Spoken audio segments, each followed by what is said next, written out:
Hi, I seriously hope this is my final part. The first part to this whole series of chitty-chatting in the middle of all this podcast.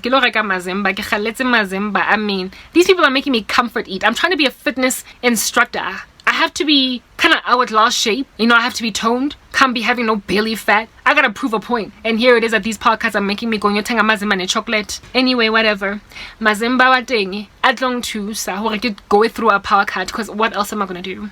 But before we speak about this mazimbarization, yazi ukudla that my mom cooked is so delicious. Wenze tingi ele ya sethu. Yagale. What? Like it's all sour and stuff. What? Talk about probiotics for days, right? Like cultures in my stomach. Killing it. Like eradicating acne on my face. That's what's good. Ding. Eh. Ding ya ding is already fermented, so I guess I ain't all that worried about it going off in the fridge, because already by mere virtue of the fact that it is like fermented pap will be the only reason why it is the only food item in the refrigerator that is not going off, because it's already off. Because kidding, you know, it's like sour milk. Yeah, but like chicken gonna go off.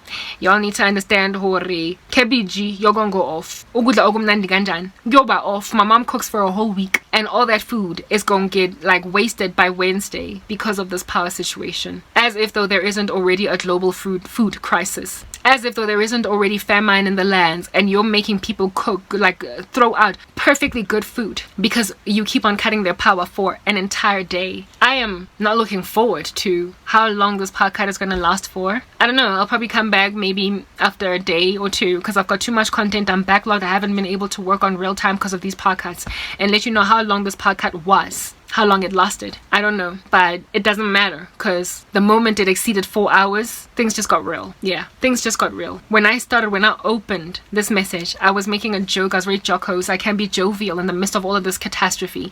It's because I'm very satirical. Parody, I roll with it. It's healing. It's a way to cope with the insanity.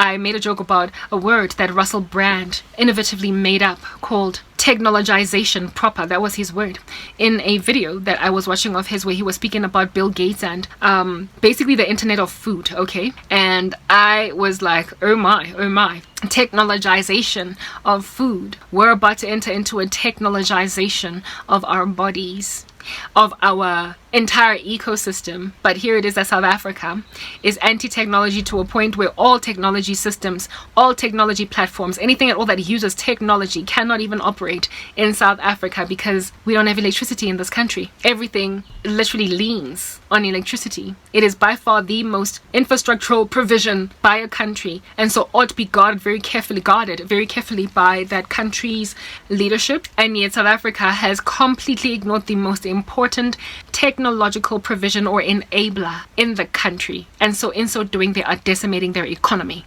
So are we going to be technologized, just like Russell Brand used that word? Are we ever, as South Africa, gonna take the mark of the beast? Are we ever gonna be the internet, not so much of things but of bodies? Are we ever going to get to a point where we embrace the Antichrist, because he has made out of us the internet of people, or of bodies? IOB or IOP, since IoT is already a thing. Internet of Things device over there. Well, it is precisely because our president refuses to fix our technological enabler called the electrical infrastructure that we will ultimately embrace ourselves being bodies that are in and of themselves technology. It is all these frustrations and all of this addiction that the human race has developed to convenience that is going to make us, upon it being taken away from us, like taking away cocaine from an addict, it's going to make us take any other drug given us at all, given that we will have been made addicts. Do you understand? To convenience. And electricity is very convenient.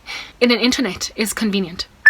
Oh my goodness. What you're hearing is this over here is running out of battery itself. It's charging my phone, so it's running out of battery. And so my phone is also going to be running out of battery any minute now. That's how many hours this thing that I charged overnight has been like serving basically the needs. I have to take my charger out. Looks better that way. It's serving the needs of my my circumstance going on. Guys, guys, I keep looking down there because there's something that would let me know that the power is back on down there. Like it's a plug that kind of glows when the power is on. It lights up. Yeah, so there hasn't been power like 8 hours go fair. Like, guys, what I'm gonna do now, I mean, I'm pretty sure I can't exercise anymore today unless the power comes back. So I'm gonna take a shower, but not before going to go and buy myself mazimba, like I said, and chocolate, and just like basically comfort eat in the middle of this disaster catastrophe.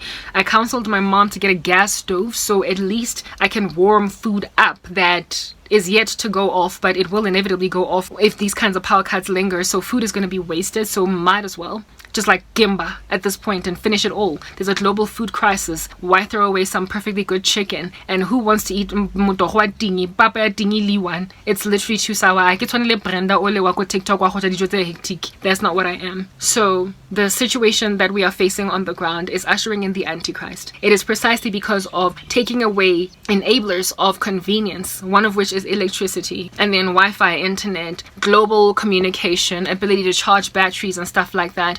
It isn't taking it away by causing countries a great deal of strife. I mean, is it Chile or whatever, where they sometimes punish citizens by taking away, or Iran, by taking away electricity for, not electricity, but internet, cutting internet, or is it Sudan, where they cut internet, so therefore access to international platforms where you can actually complain and stuff like that. They cut them off just to handle citizens on the ground. They get us addicted to convenience, and then they take it away, like starting a person on a drug and then taking it away. And you know what? Predictive programming in Hollywood is just a thing as well. If you've seen the show The 100 on Netflix, it's another thing. Like that situation with Mount what do they call it, Mount Weather or whatever, the boyfriend of, I forgot the name of this lady, Olivia. I think her name is Olivia. I stand corrected, whatever. Her boyfriend, the really handsome dude that's like a little bit of a chunky muscle man guy, Lincoln. Yes, he gets programmed to basically rely on some drug in order to become beastly and monstrous towards the people that are living successfully without radiation having a field day with their bodies type establishment thing on the outside. But the guys in Mount Weather are ensconced or closed in an environment where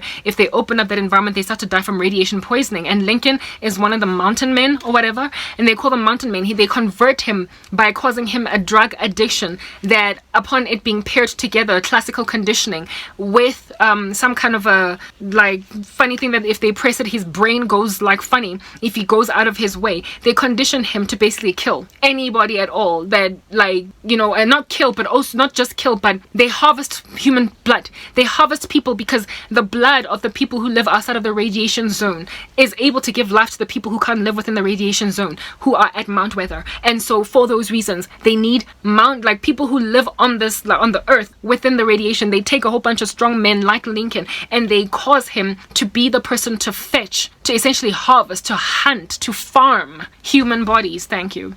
To farm human bodies for the residents of Mount Weather. This here situation is literally just like that one, where we exactly like Lincoln in, what do you call this, the 100.